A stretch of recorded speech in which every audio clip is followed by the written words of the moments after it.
आज आप मन सब जन थाना में जुड़िया हो, का मामला हो गए जिनमें आप पूरा महिला मन हा आप मन हा थाना में आए हो? जय जोहार, जय छत्तीसगढ़।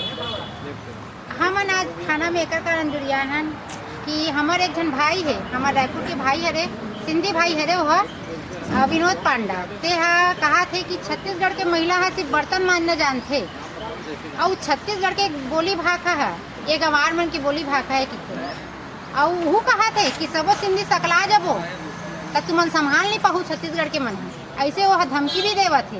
तेकर कारण हमन हा सरस्वती नगर थाना में हमन आए हैं, हमर टीआई कर आवेदन दे बर, शिकायत करे बर, रिपोर्ट लिखा बर कि वो भाई ला जल्द से जल्द गिरफ्तार करो, नहीं तो फिर वो हमन एक से बड़े आंदोलन करेंगे। ये हमारे छोटे से आंदोलन है कि वो भाई के प्रति कुल गिरफ्तार करे। आप शब्द बोले गए हैं छत्तीसगढ़ महतारी के लिए, छत्तीसगढ़ भाई बहनी मन पर आप शब्द बोले गए हैं।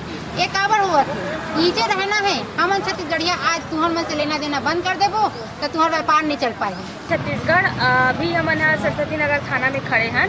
जैसे कि अभी तक के आप मन भी सुन चुके हो, देख चुके हो कि छत्तीसगढ़ महतारी के लिए अब शब्द के यूज़ करे हैं। यहाँ पे जो छत्तीसगढ़ माता बहनी है ओमन यहाँ काम करे बर जाते, ओमन ला बोलते कि जूठा मांझ के अपन पालन करत है, अपन आप ला मतलब ऐसे सा दिखाते छत्तीसगढ़िया बहनी मन ला कि ये मन यहाँ 50-50 रुपये में बिक जाते, सरकार के जूठा चावल ला खाते। अरे भाई तहु तो वही छत्तीसगढ़ में रहीथस का, तोला यहाँ पे जो व्यापार नहीं हुई तो चल जाबे का। जैसे हम रोजी रोटी चलाथन और खाथन वैसी ते अपन यहाँ पे दुकान लगाथन और तो सामान बिका तब पे खाथन। कोई ला ऐसे अब शब्द नहीं बोलना चाहिए। हम छत्तीसगढ़ भाई बहनी एक हैं और यहाँ पे एक जैसे अपन आप ला समर्पण करके रहना चाहिए। जो भी ते गलती करे हैं सोखा लिए तोला क्षमा प्रार्थी होना चाहिए। और हम छत्तीसगढ़ के जो पुलिस प्रशासन है ओकर से यही मांग करथन कि ओला जल्दी से जल्दी गिरफ्तार करें।